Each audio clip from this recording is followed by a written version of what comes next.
It's just bad time. What? Coming with the sound effects.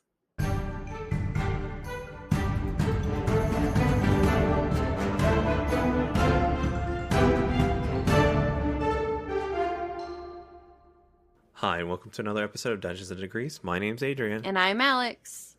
And today we have a special guest. Special guest, introduce yourself. My name's Jeff. David, hey. What's going on? David Puga.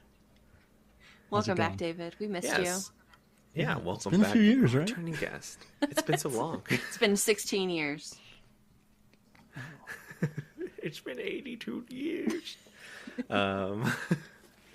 And we're going to talk about his brand new experience with D&D. I also want to hear about how, music, his main thing he came on last time, about how that's progressed since, and his art installation, Dust City 20XX.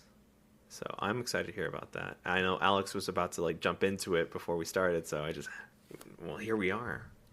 Alex, with the same enthusiasm, go ahead and ask. I'm just excited. How did that... So I guess give the listeners a rundown of what Dust City 20XX, right? Dust City?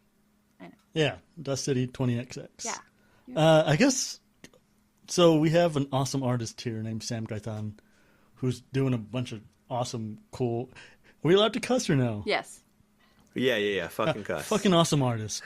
That's the word you use. And she's been in charge of really revitalizing a lot of the art community here in town, especially post-pandemic. I guess technically it's what everybody says now. But yeah. I hate it. But yeah, one of the things she wanted to do was get a whole bunch of people together for a collaboration thing because I guess she hadn't been able to go to Meow Wolf in a while, and she's like, well, screw it, we're just going to make one here. Yeah, and Sam's super obsessed with Meow Wolf. Yeah, so yeah, and I was one of the artists that's like, okay, I've never been there, but I'm down. Let's try it. So me and her, on our little thing, because there's 4 different artists, we decided to do a cyberpunk synthwave thing. And then our buddy Ray Ramos, who's also a fucking artist, fucking awesome artist, builds stuff. As in an electrician, he's great at all that kind of hands-on stuff. Ray has a super cool Soundwave, or when I first met Ray, it was when he was in a Soundwave cosplay. So cool. Yeah. He's great at that kind of stuff, and he's excited for more things in the future, hopefully. But yeah, we ended up bringing him in and making him a full partner, and then So when it was going to be me and Sam, we don't know how to build shit that big, the stuff the cyberpunk thing that we did. We wouldn't have been able to do any of that stuff without Ray. So when Ray came in, I got a little bit more excited and made it bigger, the idea. And it was like, hey Ray, you can do this, right? And Ray was like, yeah, I can do it. So we ended up building this whole room in the future of South Plains, I guess. Cyberpunk's never really touched down here. Usually we're all Texas is gone, or it's in Fallout, we're just nuclearized, you're just blown up. So they never talk about really anything that happens down here. We don't exist in cyberpunk most of the time. Mm-hmm. So I wanted to do something like that, and then when we started doing the story kind of informed what we were going to do with the exhibition, which was build a little room in that future, a little activist who lives there, and we kind of built a whole entire apartment complex thing. Not really the complex, but the little room in a warehouse with a little hallway, and it was pretty cool. I think most people who went in there enjoyed it. I hope. I don't know. It was pretty fun, and yeah, I can get more into the world building and stuff like that if y'all want to talk about that. But that's pretty much it in a nutshell. We built this cool shit that people enjoyed, hopefully. Yeah, I really like the immersive art exhibits that have been going around. I just think it's a really neat way to show different aspects of art and that multimedia kind of way. But yes, can we hear about the story behind it? Yeah. So the last few years I've been doing activism, which is tiring, a lot of it. And so this was kind of cathartic for me. I was able to use a lot of the stuff that's just been making me depressed and turn it into some kind of art, And hopefully the people who read the story get some catharsis out of that too.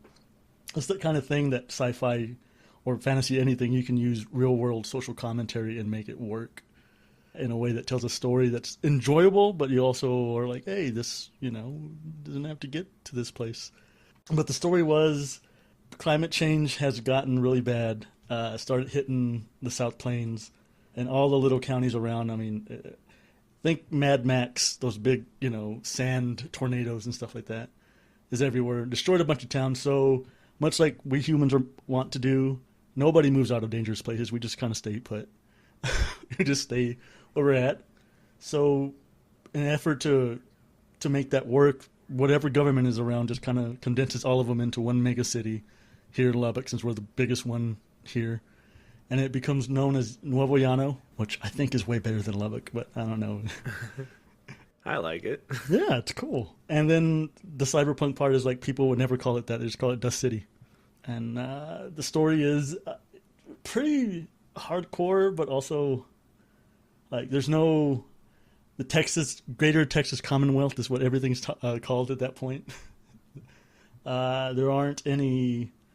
Like the Rangers have taken over, but they are thin. They can't really be everywhere, so they just hire like military contractors to be, cops everywhere. Water is a premium because, there's not a lot of it. Or maybe there is and they're just hoarding it, who knows. And yeah, it's just the art we made for the outside, we made a little window, is like, it looks like Mars, which is what, why not go crazy with that kind of stuff? I mean, if you've seen a haboob in Lubbock, yeah, everything gets orange real fast. Yeah. And just, just drop the shade a little bit more. Just red? Hell yeah. You got it. That's the city. And yeah, it's just like a cool little thing, especially with a lot of the, I don't know how political we want to get, but with the bodily autonomy and privacy laws. We kind of made a little part of the story where we took that to the nth degree, and like, if you're arrested by the cops or whatever there, people disappear, but there's rumors that if you're like rich enough, you can eat real meat, because real meat doesn't really exist at that point anymore. It's cool, it's cathartic. It's also, I hope we never get to this point or anywhere near. But yeah, it's that kind of that kind of sci-fi story, if you will. I mean, when it comes to the future, there's very few timelines of like, and we're a peaceful place. It's like, nah, we're war ravaged. Nature's fucked us back. Something as bad has happened. Yeah. I mean, even Star Trek, right? Which is like this right. Peaceful. There's a whole section there that's like, hey, shit got real for a while. Mm-hmm. Yeah. Megacorps, and then like the Empire. I mean, any future thing that has like a giant factions, it's like, we're dying out here and we're fighting the big scary gov or like corporate monster, which is like something that's happening now, kind of. I mean, I always tell everybody we're in a cyberpunk dystopia. It's just not as cool as it is in the movies. We're at the early stages of it. Right. I mean, I walk around with, this is Minority Report stuff right here. I'm cool with it, though. I get to shop where I want on the toilet. It's fun. For reference, he held up his phone. I'm sure. I hope when I said that, everybody just had a vision of their phone. Like, yeah, I know what he's talking about. Crap. It's just ubiquitous in that way, Yeah, I mean, like, I get all the time people are just talking about like, look, I haven't searched up dog toys, but we were talking about it and it came up on my ads, and I'm like, I'm telling you, the phone's listening. Yeah. I mean, once they get that fake voice stuff, they start saying like, hey, you. Oh, the AI stuff. Yeah, I've used one of those to make a podcast, little tiny one, and it almost sounded seamless. And I was like, crap. Yeah. Yeah. Editing power is becoming too powerful. I've seen that they've done it with who did I see? Hassan Piker, who streams on Twitch now. I saw them make a like, the voice still sounds robotic, but it's still it's gonna reach that point where it becomes uncanny valley, where it's like it's almost human, but it's not quite there. It's reaching that point of like AI technology, which is just bonkers. It is like the one I used wasn't so it was seamless. It was 100%, other than like a couple of little syllables that just were just right, a little bit off. Like people are like, this voice is pleasant. I'm like, yeah, it is, right? It's cool. Oh yeah. my gosh. Michael and I had that conversation this week because we were rewatching the last episode of Boba Fett. Or not the last episode, the one where the Mandalorian crossover, right? So you go and see Luke Skywalker, but like young Luke Skywalker, which then sparked up a conversation of like, how long do you have somebody's likeness? Like, how long does somebody have hold of that, right? Which I think extends into the like, you've got somebody's voice and you can make them say anything. So like, where is the line? And are we going to be paying people like that? Are you going, if you use my voice, are you paying, or are you just using it without my consent? And then where is that bodily autonomy consent? Like, right, that like extends further into our day-to-day that I don't think we're even having that conversation yet, because it's very easy to be not manipulated, but manipulated into the like early conversations. Like obviously that's an issue with bodily autonomy, but we're now in a technologically advanced section of our history where it's not just whether or not somebody can get healthcare if they need it. Yeah. So going back to the Hollywood version of it, I just read an interview with Jet Li where he turned down playing Seraph in the Matrix sequels because he would have had to be in a motion capture suit for like months, letting them take everything that he said he spent years, his whole life perfecting. He's like, and I didn't want an American company to have the copyright on my moves. And then to read that into now what you're saying, I'm like, yeah, that's a direct line there, right? Yeah. Yeah, we're getting like, I think like the first thing we're probably not the first thing, but like, you know, you see those robots that have like that AI response, but also like deep fakes where like they can plaster anybody's face onto anything. And soon the AI voice, it's like, and then we're just going to have like this whole like, what's it called? That last, not the last Spider-Man, the one before that, where he has Mysterio kind of like fakes a Spider-Man scene. Mm-hmm. One of where the he homes says, I did it. Far From Home. Far From Home, there we go. Yeah. And we give up all that information willingly, right? Really? I'm going to put the tinfoil hat on right now. People have hours of... Oh, you didn't have it on. No, I took it off for a second, and then I'm going to actually just officially put it on. But people put hours and hours of content on social media, right? Meta now owns Facebook and Instagram, so I know I've got a shit ton of content on both of those. My entire life on Facebook, because I started when I was 17, and now I am 32. Like, that's half of my life actively documented. And then we move over to TikTok, and it's not like people are really getting paid for TikTok for most of the content. There are a select number of people, of users, who are getting paid, air quotes. But most people who are on there are just like putting their stuff up, and then we can start deep faking everything. Oh man, the future full of robots that have been programmed with dance moves. That's terrifying. You remember like Bicentennial Man when we were children was like, that was really the struggle we had. Like, do AIs have a soul? Nobody talks about that movie enough. I think there's like a a seminal movie. Wait, what movie? Bicentennial Man? I know. With Robin Williams? Yeah. Sorry, Adrian. The old people are talking now.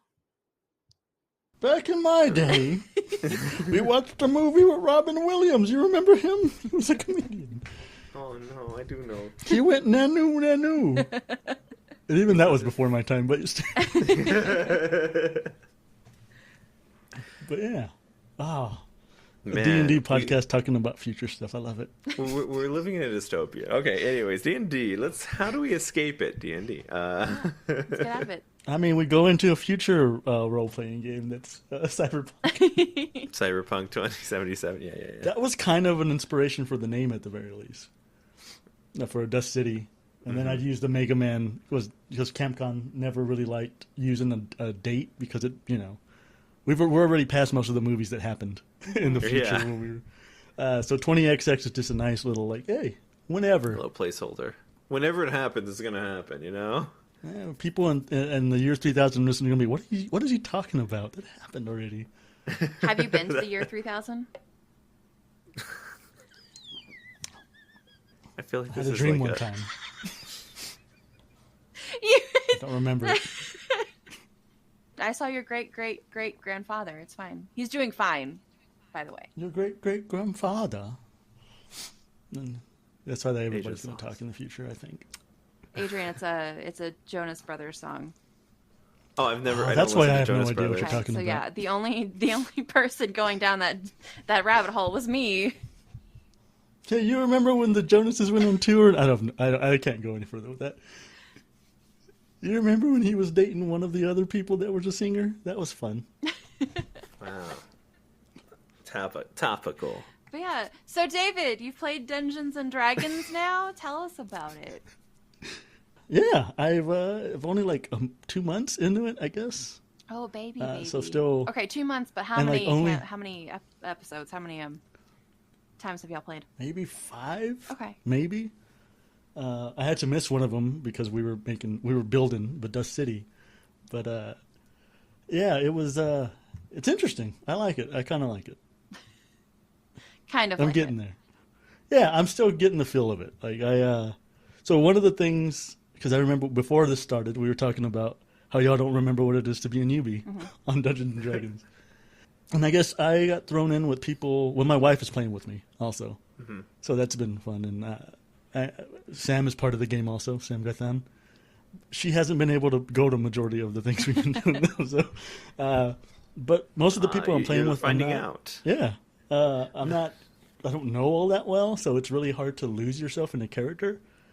So you end up kind of playing it more like a tabletop game, like you're playing Monopoly almost. And yeah, so that's been the interesting part, like seeing like, is there going to be a point where all of us just kind of give in, or is it, or is the first game always like this? I don't know. Y'all tell me.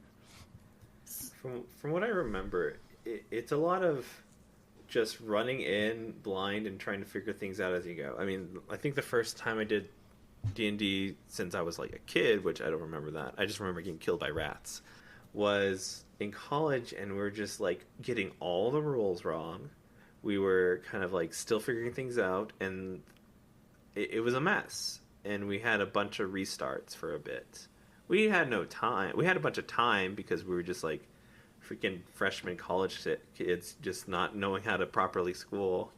Alex knows. Yep. But eventually we got better and better at storytelling, better at becoming characters and doing cool stuff. And eventually it became something to enjoy. But at first it was a bit of a struggle, to be honest. All right, that makes me feel a little bit better. Yeah. Because it's fun, but there's also that, like, is everybody having fun? Right, and I think that's a constant question. It is an absolute constant question. Like, are we all enjoying this? Is this all in fun? And I know, especially thinking of doing something like this as like I don't want to say old person, but with just more life experience, it's hard to detach yourself from sometimes that like self-image that we have that's so deeply built in of like, I have this new character. Is it weird that I'm playing somebody else? Is it weird that I'm like doing other things? I know that's something that I still struggle with, even playing, a podcast TTRPG. Like, I still struggle. I'm like, am I playing me, or am I playing a character, or is whatever negative thing my character doing, is that going to be reflected back on me? So like, just letting go of those role-playing inhibitions, it's still a struggle, and I don't think it helps when you're older, because you have this like secure footing in who you are.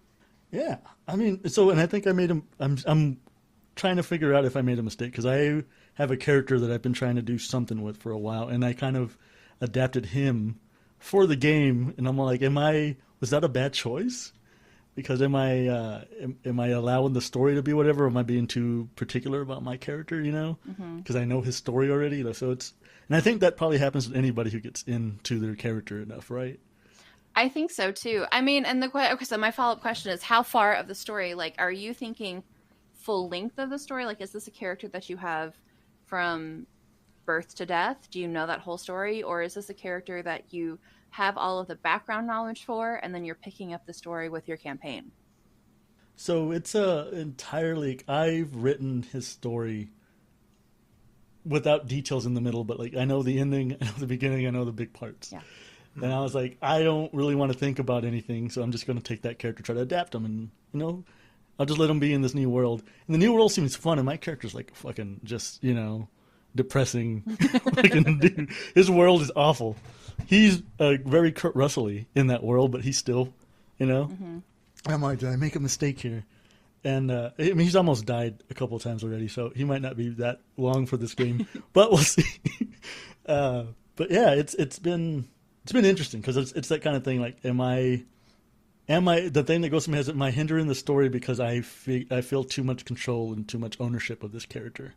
I kind of get, because I'm like, could I have more fun if I was just another one that I didn't give a shit about? Because I made a second one that sounds fun, and I'm like, I'm in that little thing too. Like, do I just kill off this one and just go to this other guy?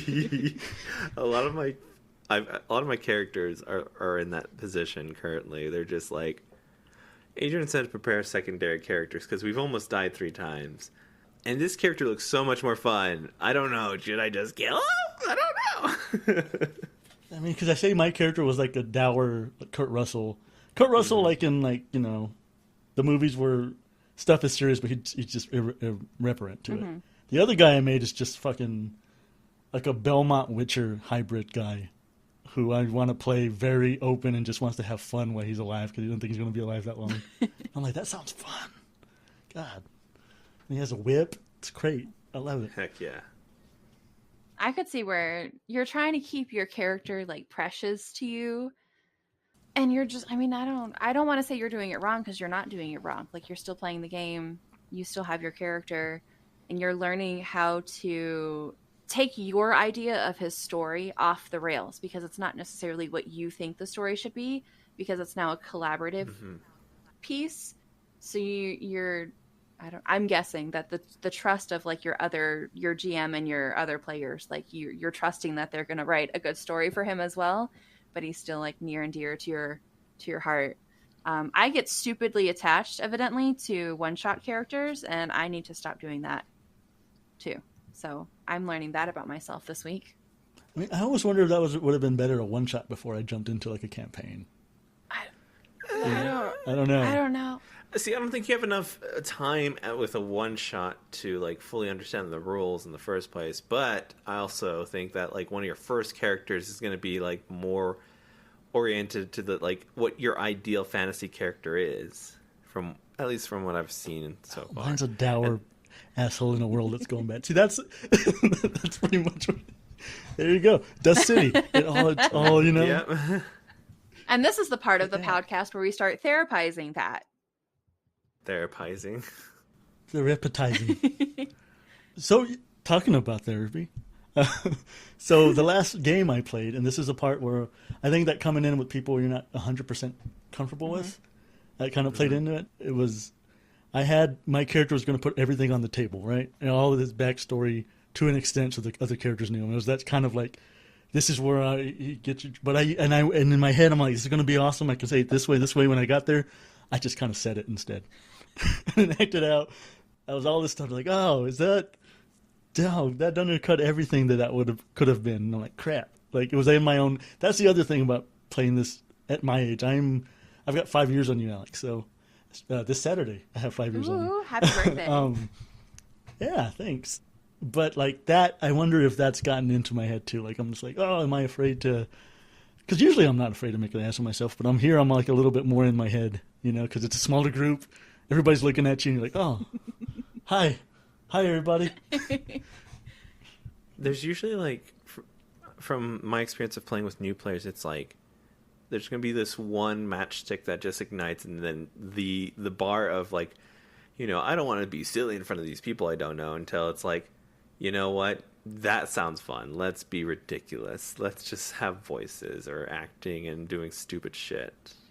There might be this one thing that like connects you all through that experience to become more okay with having fun in this, I guess, this play space essentially. This temple of the mind. Yeah.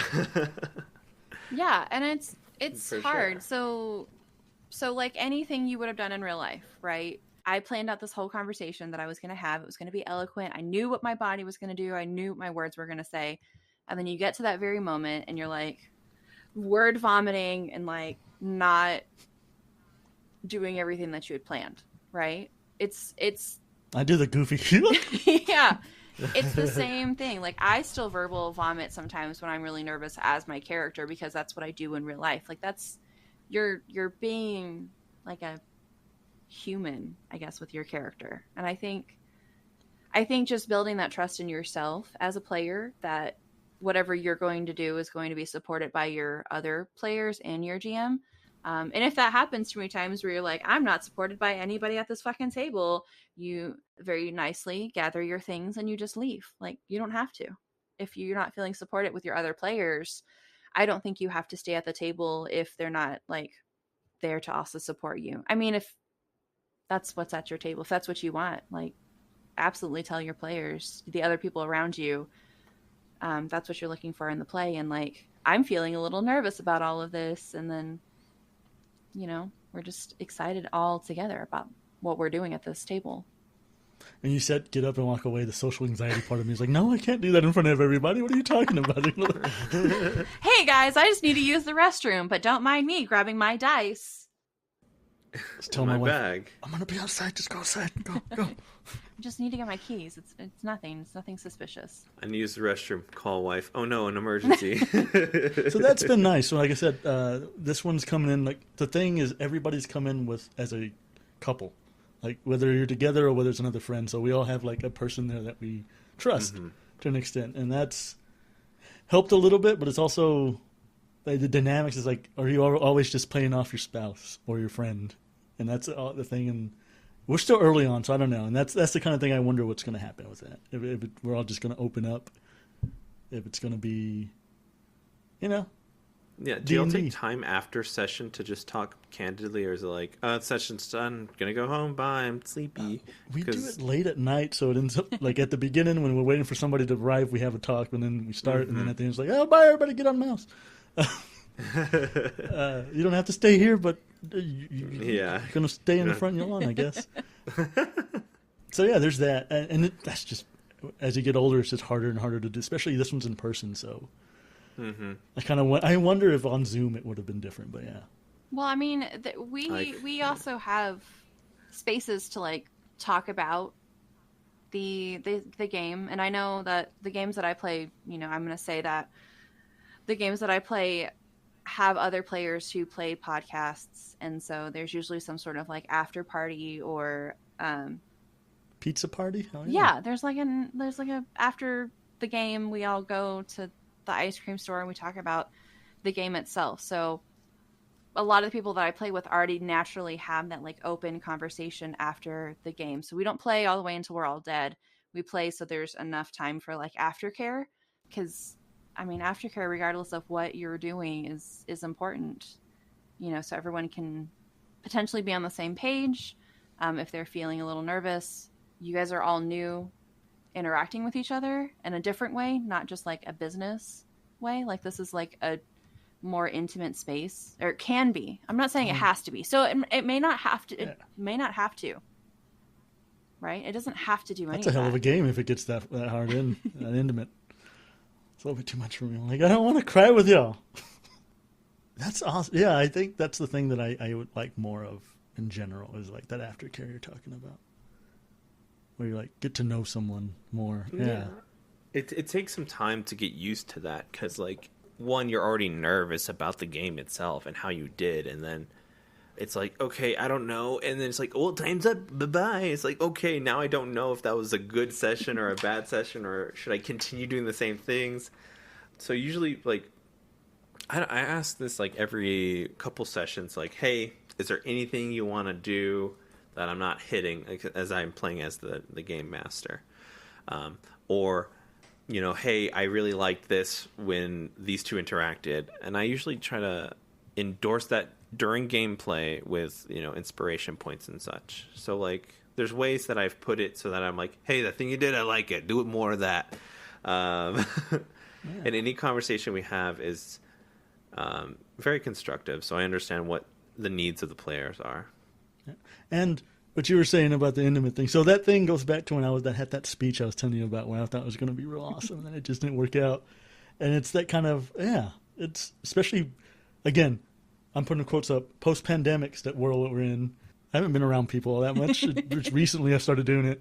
And I was getting into this new thing, and I'm like, I'm awkward around people I know now in person. Like, I don't know how to not do that here, too. And I'm playing a character who's, there's a guy who's one of the characters who's a paladin elf, and my character's ACAB. So,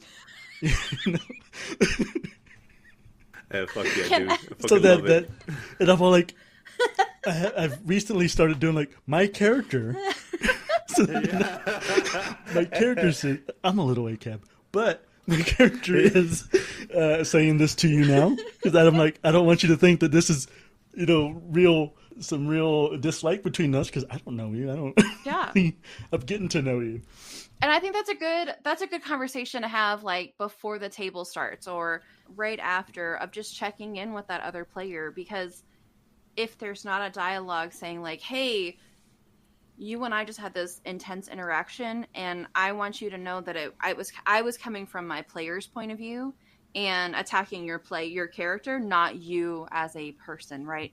Because it's very easy to see that you got into this argument and you're like, oh my God, like, I need to fix what's going on because people to people, I like you and I want to be friends with you, but it's that one step But removal. fuck your character. Yeah. You know what? Fucking sidebar. I saw a post that said that it was a ACAB, and it was like, I originally thought that ACAB, every time I read ACAB, I read assigned cop at birth, and then the doctor has a baby and it's like, it's a cop, and they're like, oh no. So now I see ACAB, I'm like, assigned cop at birth.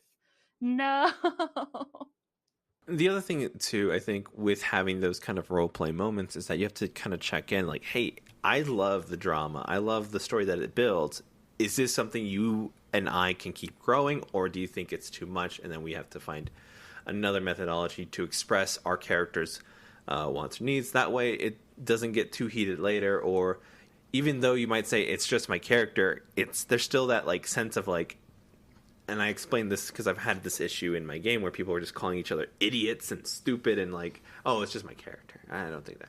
And I'm like, people are just still getting riled up, and they're just like, I get it, but it's still kind of affecting me as I play. Like, okay, how am I supposed to play? So I call it splash damage. Even if you're just attacking the character, it's the player's still there playing it. Like, they made choices for that character for purposes, and now you're attacking that.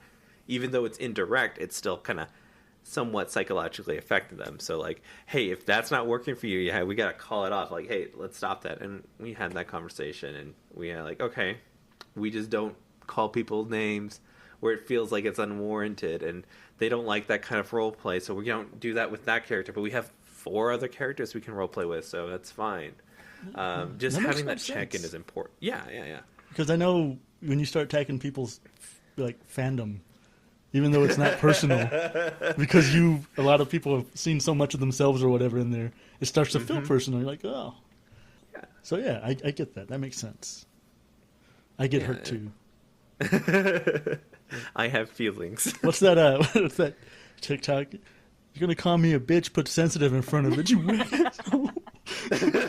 like, yeah, I feel that.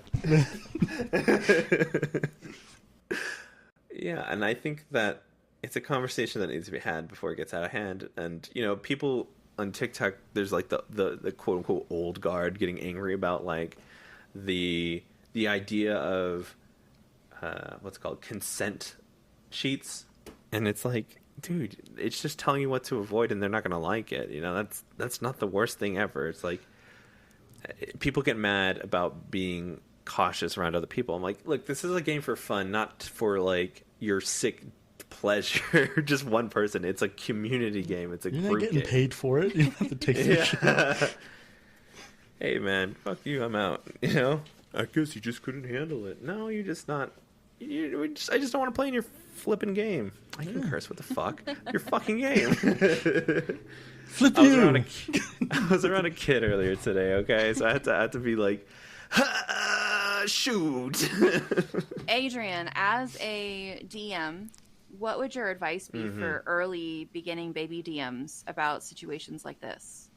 It's gonna be tough, dude, because you're still trying to make the game fun, but you don't. You're testing like how much of a boundary do I have? You have to have that conversation beforehand. Hey, when rules come up, here's how I like to play it. You stand your ground on that point because that's going to be something that the other players look to you in reference of like what you can do or what they're allowed to do when these kind of things come up. Not everyone has the rules one-to-one in their head. Okay, there's probably one person, but none of you are those persons. So there's going to be some, miscommunication, extrapolation of information is going to be kind of off. Either you're going to say, hey, this is what I'm going to say is going to go right now. After the game, we can talk on it. Because when you stop and talk about the rule in hand and then go look up for information, it slows down the game. And then you're just like, it's two people that are invested in this and 4 people are like, I could care less about the rules. Or like, I want to get to my scene or my part of the game. So I like to say, if you have an issue at the very beginning of your game through rules, make a call. Say, this is, I'm the DM. This is what I'm going to say. We can talk about this later, but I want to keep the game going. And if you have people start arguing because you said that, then they're going to have, that person's going to be problematic later on when you make calls that are in the rules. They're like, I've never played it that way. People have to be able to listen and communicate properly in order to play this game successfully. Otherwise, you're just going to have people headbutting and trying to fulfill their power fantasies. And, I'm down with doing some freaking power fantasies together. You can be the level 20 badass you want to be. But right now, we have to, we got to keep going with the show. This is my call. That's it. If you want to DM and you want to play it this way, sure, why not? Go ahead. Have fun. But you have to stand your ground and be a strong proponent for yourself because you're also playing in this game. Sorry, that was a long-winded answer. This has been turned into a good webinar about team building. I dig it. How to have effective meetings, everybody. And I think the other important thing is like doing the work on your own end. So if you find yourself at the table and you see that you're getting riled up about something and like you either can't fix it at the table, it's something that you're just like there's something, I'm having a reaction to it, right? This is like your day-to-day thing too. So here's your real life application of this. If you find yourself frustrated about something and you can't get over it, dig a little deeper and figure out like, what is that trigger? What is going on that makes you feel like that? If I'm getting frustrated at a player doing something, what is it about me that I'm seeing? Because most of the time, if you're having an issue with somebody, that's an issue you have in yourself. So go to therapy in order to play D&D. So that's why I'm having a Fallen DNA Academy game. Okay, cool. We're telling you, you should definitely. I'm bringing in all that extra weight, It's nice. It's a therapeutic. It can be therapeutic, but it's definitely not professional therapy.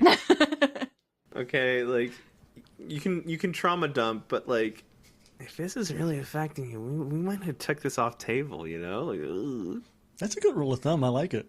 We are also not therapy, so if you're listening to this podcast as a excuse not to go to therapy, please stop. Put the podcast I'm not licensed. Down. Go talk to somebody. Nobody's paid me, so I don't want to do that for you. So. I don't want that responsibility. I'm half asleep half the time, okay? Oh man, yeah. That's me too. It's hard. I mean, it's hard. You're working with other humans. We are all coming out. We're all in this big pandemic where we didn't really have to talk to people and like caring and committed ways. And you mentioned that you were also doing a lot of work, right? Just as an advocate. And like, yeah, you're actively seeing something that needs to be fixed with passion and frustration because other people are in charge and they refuse to do their jobs correctly. Or, remember how I don't know, the government works, where we have 3 branches of power, and if one branch gets a little crazy, the other 2 branches should come in and slap that power down. I don't know. I barely remember American government, but I do remember that being the thing. Like, a balance of power is what they use. Like, that's a whole unit in government and social studies, right? That's what I was taught. I don't know if in practice it works that way, but yeah. It's fine. But so you're already you have that like in you. It's well practiced is what I want to say.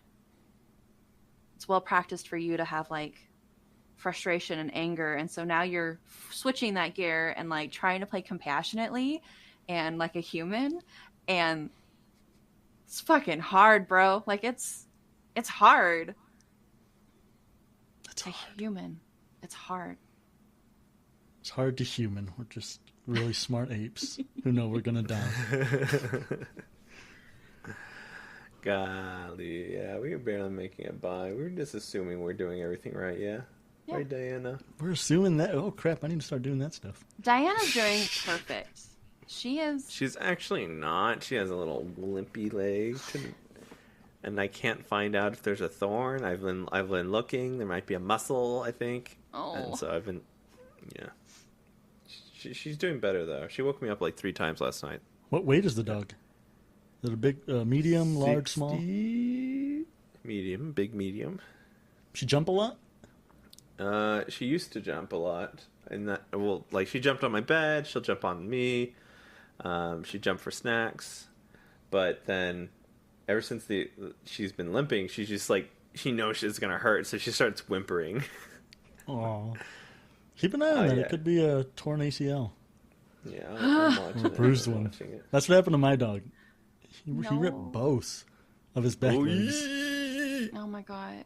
My wiener has been jumping over a fence we have in our backyard that's like, it's a garden fence, so it's like, it's just to deter them from going into the human side. So they have like the dog side where it's like dog proof for their outdoor activities. And then they have the human side, which has like plants and stuff. But my dogs like to eat my flowers. And so, but we found out he just like hops over it like it's no big deal. But he's a wiener dog. So every time I see him hop, I'm like, he's going to dislocate his back. He's going to bump his hips because he's getting to that old age of, I'm sure he's got I had a vet tell me he had arthritis in his back. And I was like, please don't say those words. He is a baby.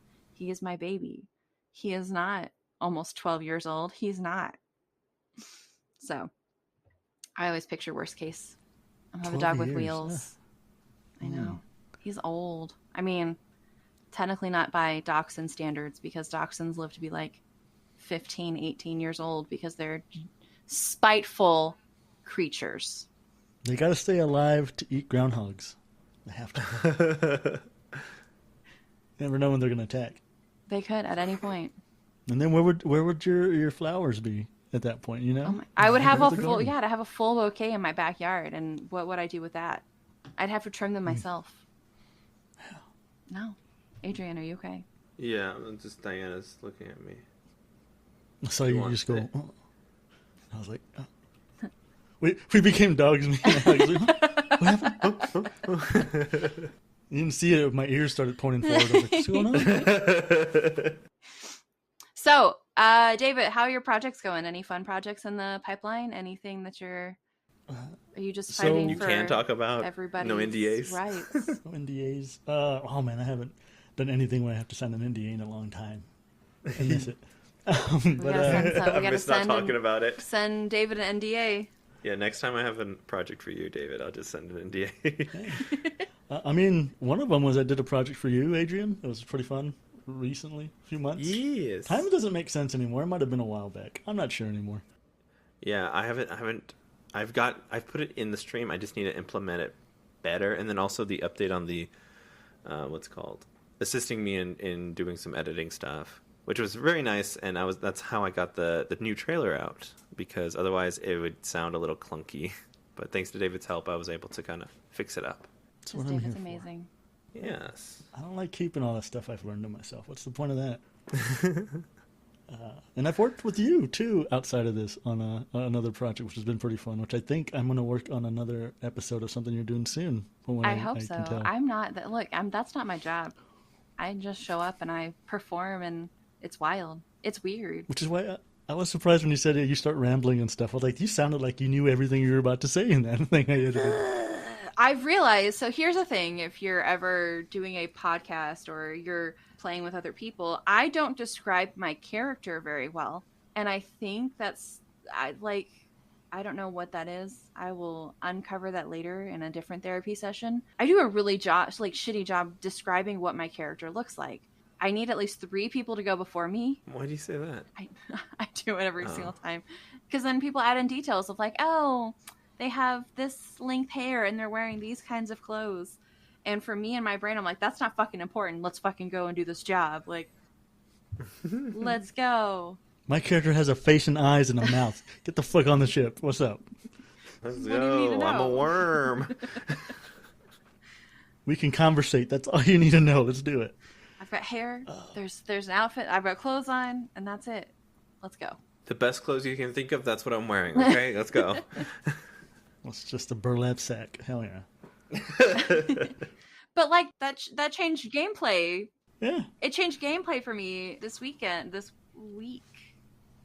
Days don't make sense. Yeah, time's a It's going to be 2023, and I'm like, when the fuck did 2022 start?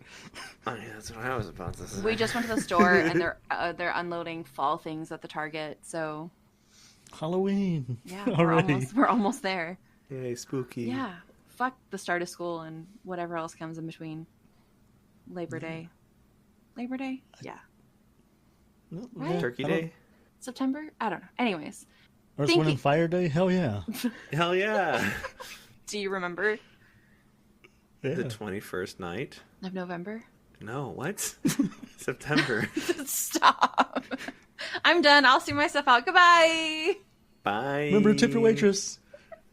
But no, that changed the way that I played. I thought about my character for like a hot minute of like, okay, if she's wearing overalls, like what kind of person wears overalls as not a child? Somebody wants to Farmers. be comfortable and chop some wood. That's the kind, See, right? but you thought earthy. Hipsters. Yeah. So if Does I that have a still exist, hipster, that whole genre of clothing? yeah.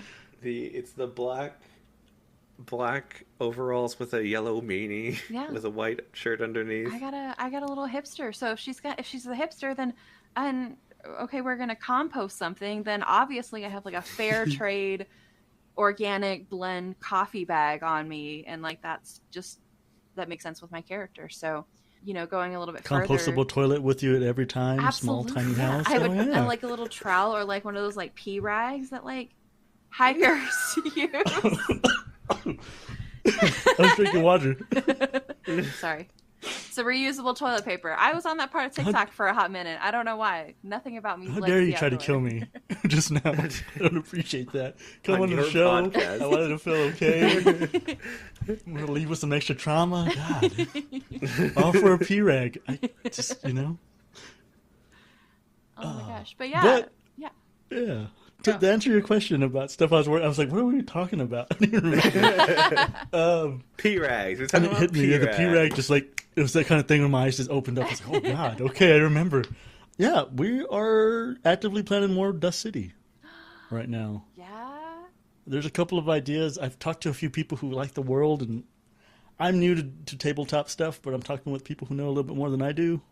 Mm-hmm. Maybe that happens. I know we're planning other big things that I don't want to say in case they don't happen. Yeah. But one of the things that might happen, and I've been talking to people, is a little short story collection in the world.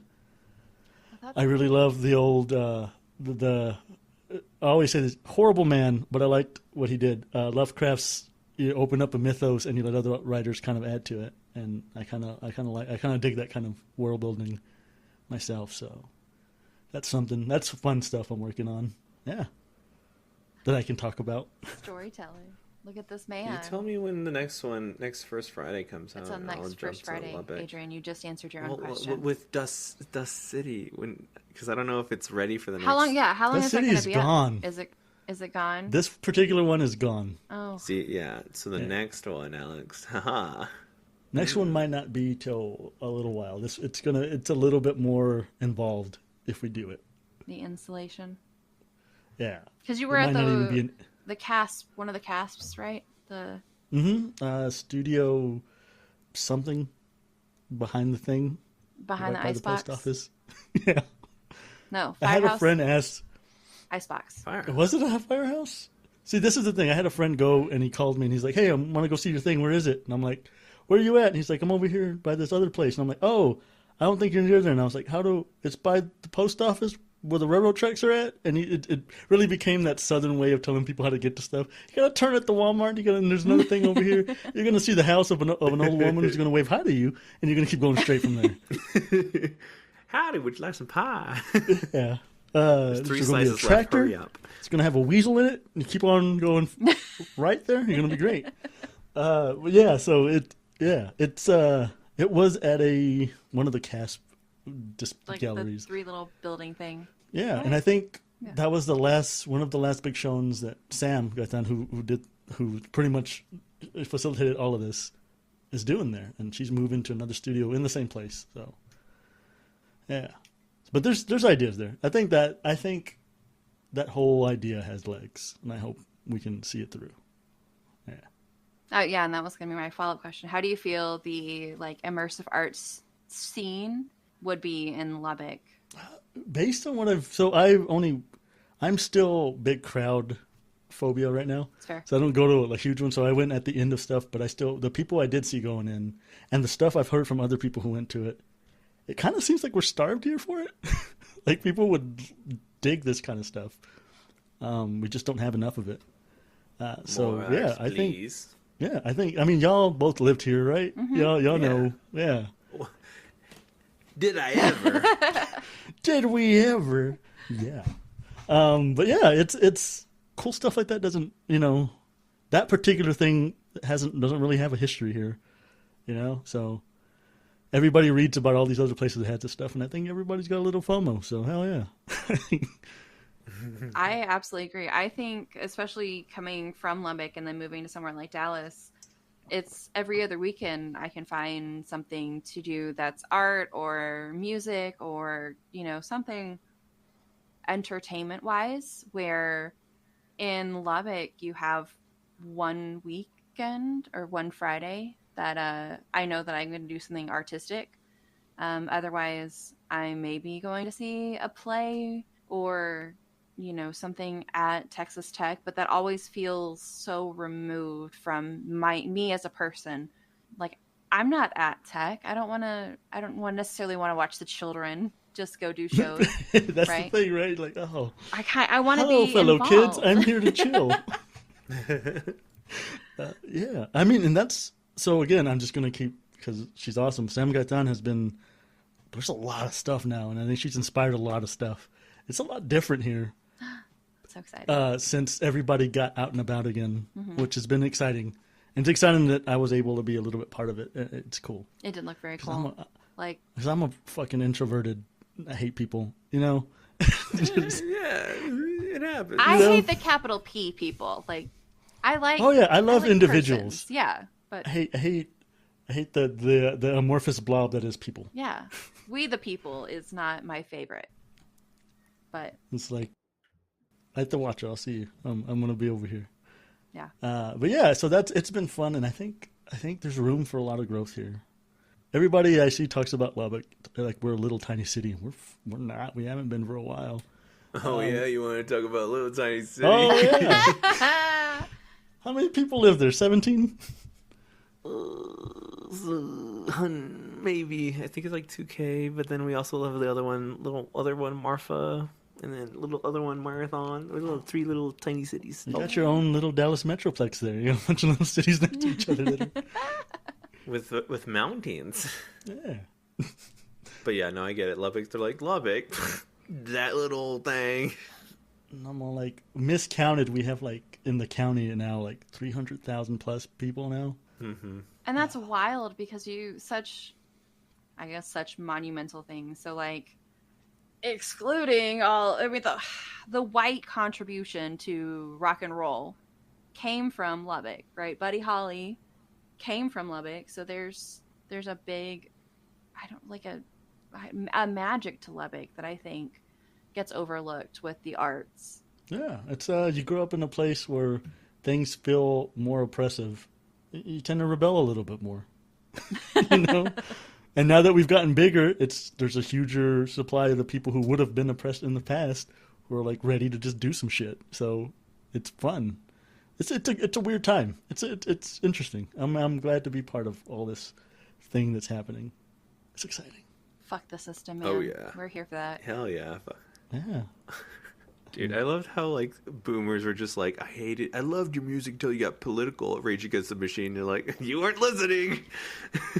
My question is Bruce Springsteen. Like, at what point did you look at Bruce Springsteen and you were like, you are one of my people, and not like you're frustrated with the United States? Like, that's not... It's like the same, like, anomaly of when Pumped Up Kid Kicks was going on, and my mom was like, I love that song. It sounds so cool. I'm like, they're talking about a shooting, Mom. What? Run. Yep. I mean, is that whole it ain't me, right? I ain't no... Yep. That's about being with the system, and like, no, it's not. Oh. I ain't a senator's son, guy. Oh, man. But yeah. All right, last thoughts is fuck the system. A signed copy. Join some local movements. God damn it, that's the whole of this city was about. Which is the more important things that I didn't talk about. Yeah, it was really about like there was a little book we had that said "Scan This Book," which was a play on that, and it's still this book from back in the day, and it had a little QR code in the back that led you to a bunch of reports that people have done about things in Lubbock that could be better. And one of the other things took you to places you could, volunteer. And we're kind of going to try to keep that alive in whatever sense we keep Dust City alive. It is very much, Dust City is very much a bad future that is preventable. It's also to the nth degree, so we're probably going to get that bad. But the realistic stuff there, like I like sci-fi that does that. It's a social commentary and just kind of say it doesn't have to get this bad. Like, just don't let it. It's pretty much don't. I mean, and that's a really interesting and clever way of getting people involved in what is happening now, and like cleverly put in. Like I'm obsessed with that. Like putting little QR codes or links to things that can be help and fixed right now. Yeah. Because you can do something. Yeah. I mean, little tiny fixes don't do anything, but a bunch of fucking little tiny fixes happen at the same time. Hell yeah. Yeah. I mean, I feel like that's kind of something that kind of grew from me being in this pandemic of just like feeling this helplessness. And in all honesty, like I look at what I've been doing, I'm like, you're not really doing too much. So why not put your money where your mouth is, essentially? I mean, I know I'm in this social work, but it feels like I can't do anything.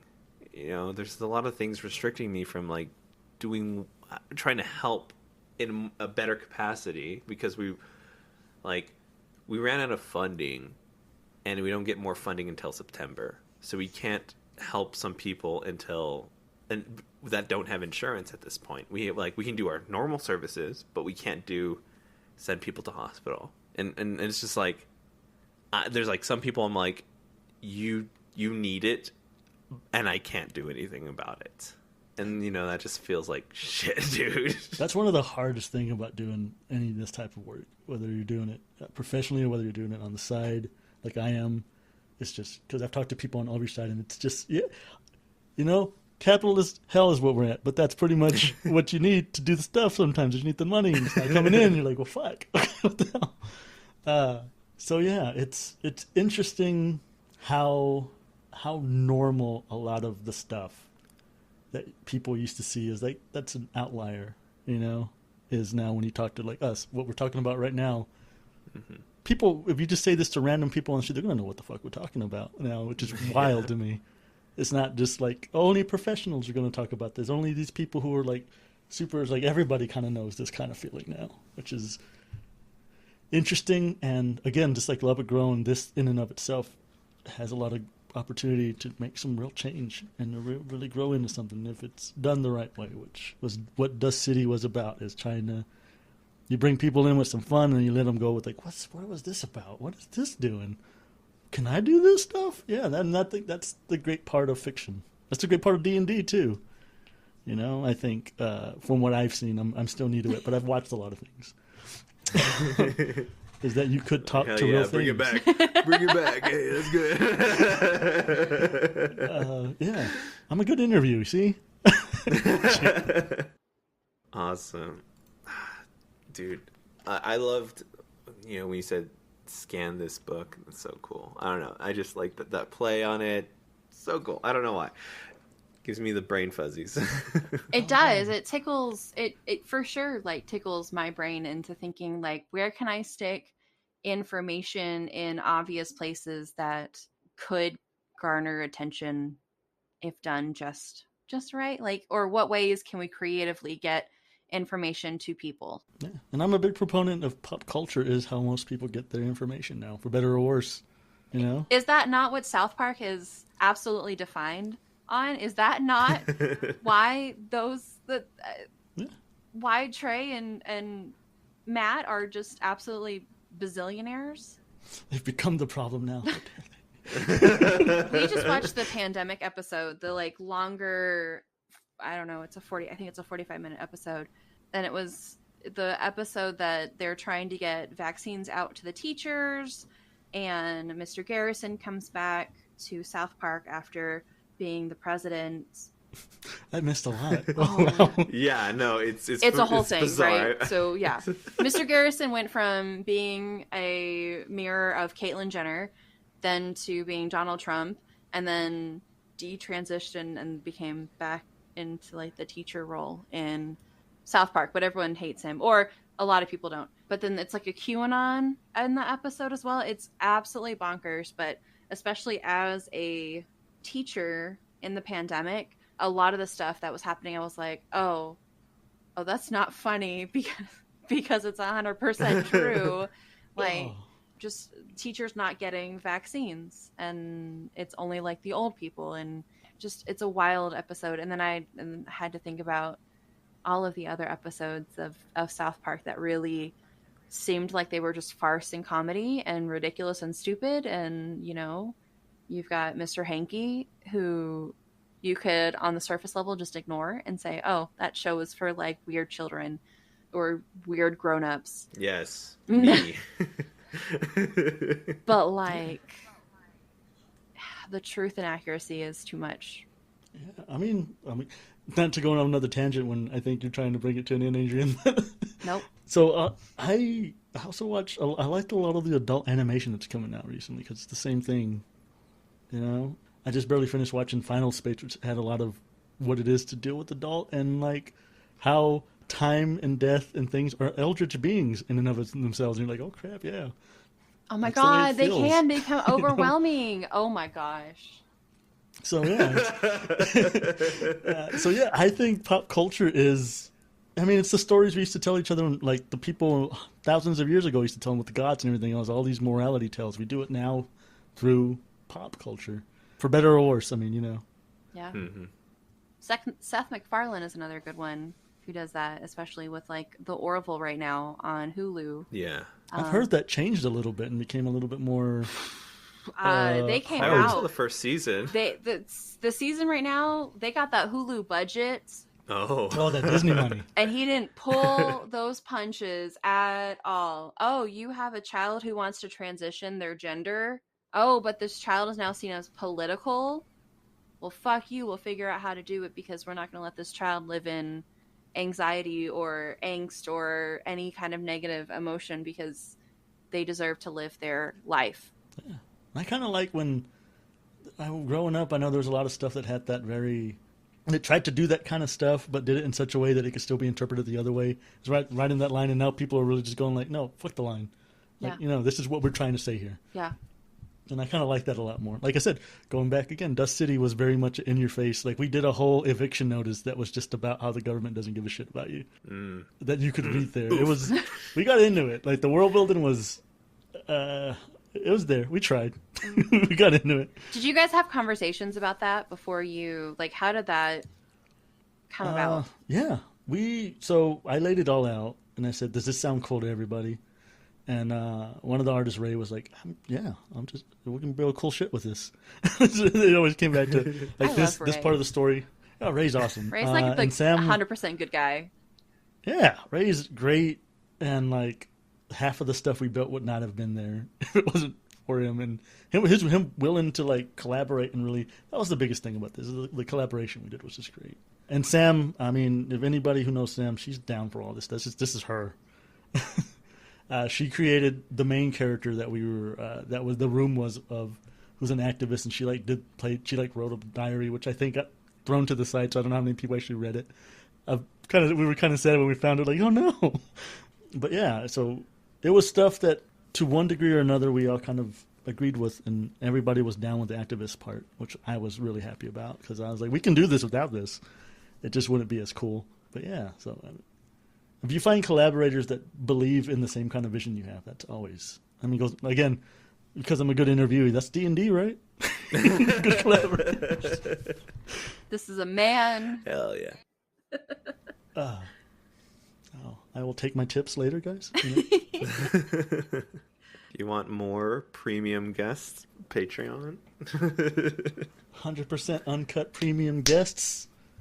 Where we talk about all the politics. The politics. All of the politics. Do we just need a regular one, or what? Do you want me to do one? So yeah, do one. You do just makeshift one right now. Thanks for listening, everybody. We'll catch you next time on Dungeons and Degrees. Until then, stay rad. It's the hand motion for me, though. I thought you were gonna. The voice actors always say you have to get into what you're saying for it to freaking mean something. Like, It slowly came to you as it popped through the screen. Stay rad. Stay rad. Yeah, I was like, when am I gonna? What's my sign out here? I thought you were gonna do a Nardwar outro, and stay rocking in the free world. Oh fuck! Yeah, I should have done that. Stay rocking in the free world. Edit that. There we go. And do-do-do-do-do.